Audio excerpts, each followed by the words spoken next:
जिनको लगता है कि एक दूसरे से टिप्रासा फाइट करके दिल्ली को दिखाए कि हम लोग का अधिकार हमको चाहिए, तो दिल्ली भी देखकर हमारे ऊपर हंसेगा। अरे ये लोग तो एक दूसरे से फाइट करते हैं, एक होकर कैसे अपना डिमांड को पूरा करेंगे।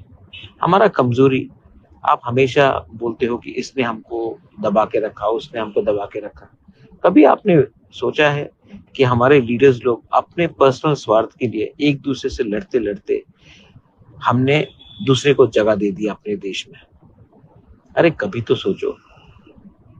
थानसा का मतलब सिर्फ बोलने से नहीं होता है, आपको अंदर विश्वास करना पड़ता है। और जब दिल्ली में हम लोग बात कर रहे हैं, तो इस समय झगड़ने से हमको कुछ मिलेगा या हम कुछ हारेंगे, ये आपको समझना चाहिए।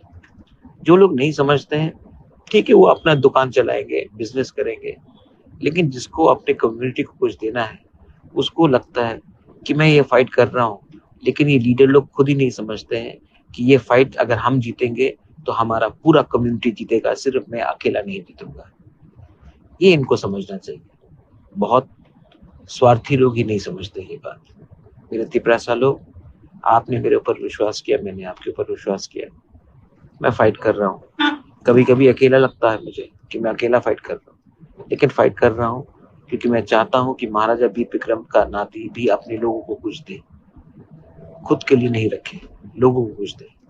और ये लोग उल्टा सीधा सोशल मीडिया में, प्रेस कॉन्फ्रेंस में बोलते हैं। इनको मालूम नहीं है कि आने वाले दिन में इनका बच्चे का क्या होगा, नेक्स्ट जनरेशन का क्या होगा। इनका जिंदगी तो गया, अपने बच्चे और अपने दोफा के नेक्स्ट जनरेशन को भी खत्म करने की कोशिश करेंगे, क्योंकि लालच है। लालच से कुछ नहीं मिलेगा, विश्वास और थानसा से कुछ मिलेगा। दिल्ली के सामने एक होकर एक आवाज में बात करो, अपने आप को कमजोर करके हमें कुछ नहीं मिलने वाला है। दिस इज गोबाग्रा messaging to all Tiprasa people.